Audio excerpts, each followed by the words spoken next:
Kerry Eggers, Portland Tribune. Steve, do you feel like you dodged a bullet there tonight? Oh, totally. We stole that game. I thought they outplayed us for much of the night, the majority of the night. But, we brought enough competitive fire in the second half to overcome, their great play. And we've been here before. I think our experience helped us. We've done this a few times, and we stole it for sure. They outplayed us. C.J. Peterson, San Francisco Examiner. Steve, that third quarter was a real turning point in this game. 2 years ago, you guys led the league in third quarter differential. You guys outscored your opponents by almost 5.5 points. Did it kind of bring you back to that season, the 2016-17 year, and how big was that third quarter, like I said, in your mind? I was actually thinking of the 2013 year when that was happening. No, I'm just kidding. I wasn't thinking about any other thing but tonight's game. This was, if you've been watching the NBA for a while or part of it, game twos scare you. If game one goes smoothly, game two is terrifying because human nature sets in. And I thought that was the case tonight.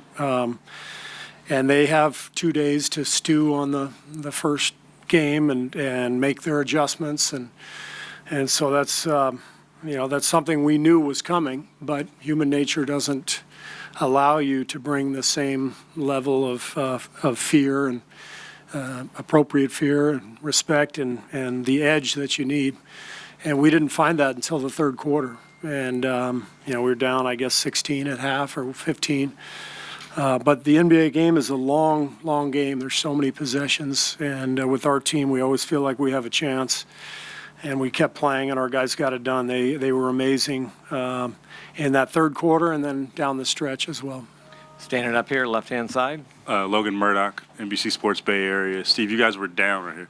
You guys were down 8 with, I think, 4 minutes left, and Draymond kind of got it going. He got a block. He got a few passes. How would you describe his play down the stretch?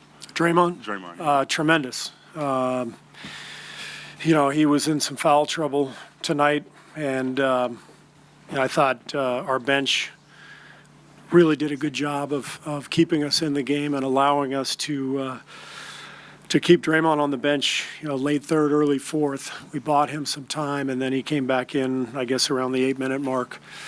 And his defensive play down the stretch, Andre's play at the end there, just fantastic stuff. And, that's what it takes in the playoffs. You have to have multiple guys playing at a really high level. And obviously Steph was brilliant tonight. Looney was brilliant. And we got the defensive effort that we needed down the stretch. Front row center. Steve Mark, Medina Bay Area News Group. Obviously, Steph and Clay have done this so many times before, but especially with Kevin out, what kind of leadership qualities did you see them showing throughout the game? They just, they know who they are, and they know our team. This team's been together a long time, so they trust each other. And when they trust each other with the ball and the ball starts moving, that's when we're tough to guard. I thought in the first half we were taking some quick shots when we fell behind, and I thought in the third quarter we finally started to settle down, and Steph and Clay had a big part in that. Second row, left-hand side. Dwight James, NBC Sports Northwest. Steve, they had 18 made threes, and you guys had 9.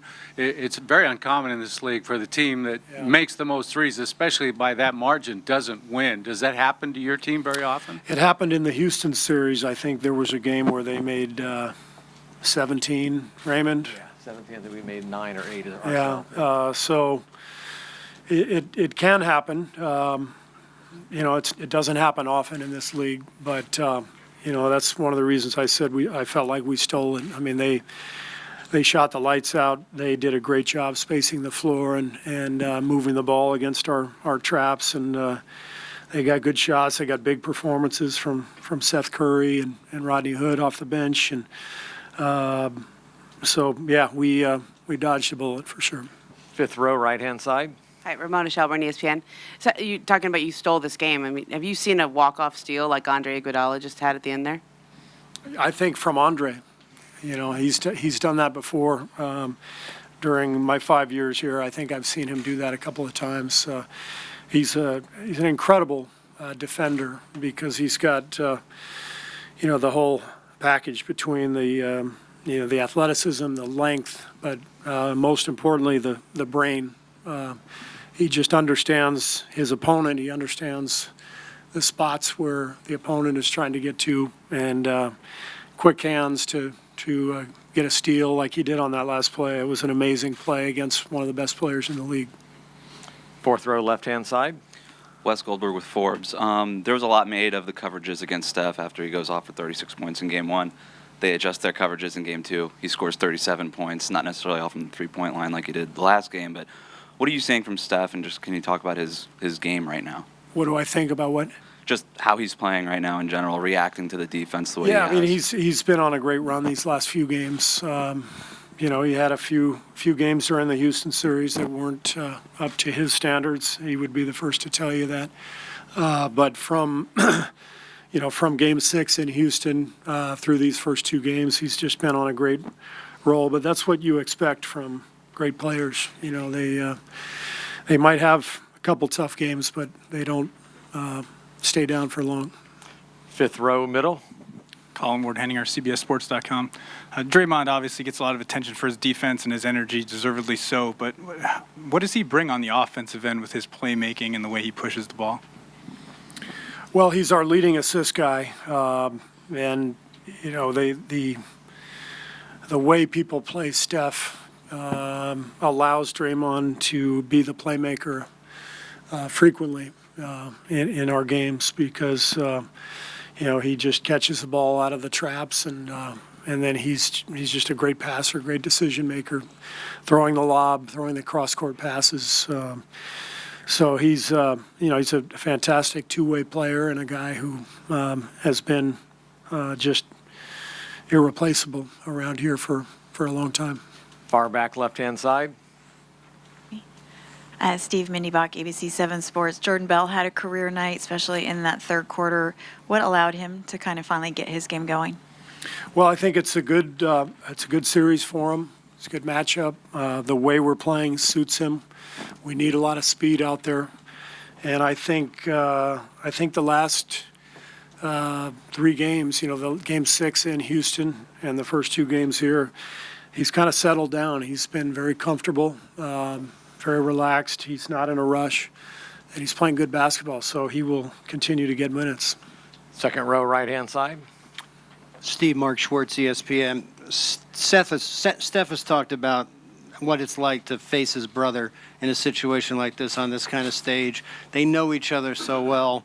They have such feelings for each other. When you watch them go at each other tonight and the way that Seth knows and reads Steph, what's it like watching that dynamic of them trying to the game within the game best each other? Well, I thought of their parents at one point. Can you imagine, watching your two boys go head to head in a playoff game and both of them hitting huge shots, and it must have been an amazing night for Dell and Sonia and Sadell. It's an incredible story, to have 2 boys in the NBA, but particularly in the conference finals, playing head to head and knocking down all these big shots. That's must be fun. Standing up, right-hand side. Monty Poole, NBC Sports Bay Area. Steve, we got the news on Kevin right before the game started. I'm wondering from your point of view, first of all, what your reaction was to the news that he'll be reevaluated again next week. And second of all, is there a mental adjustment or anything from going from wondering if he might be back to thinking maybe he won't be back in this series? There's no mental adjustment. It's just you just play. You go out there with what you have, and we've this is our third game, 3.5 games really without him, and so we're just trying to hold down the fort, and hopefully he continues to progress, and he has made progress, but it's a little more serious than we thought at the very beginning, and so we'll see where it all goes. But he's in there all day long getting treatment. He's done a great job of committing himself to that process. Rick and his staff are in there all day. And hopefully he'll be back at some point, but we'll just wait and see. Final one, fourth row center. Tony Harvey, Sacramento Observer. Coach Kerr, game 2. You're up 2-0 now. Now you have to go up to Portland. Game every other day. So what is your view, going into game 3? Well, we're fortunate to be in the position we're in. We know we're going into one of the toughest arenas to play in the league. We've been in this situation many times, so we know how we have to play. We've got to play with great discipline and some desperation like we did for only parts of the game tonight. We got to play that way the whole game, and that's what it'll take up in Portland.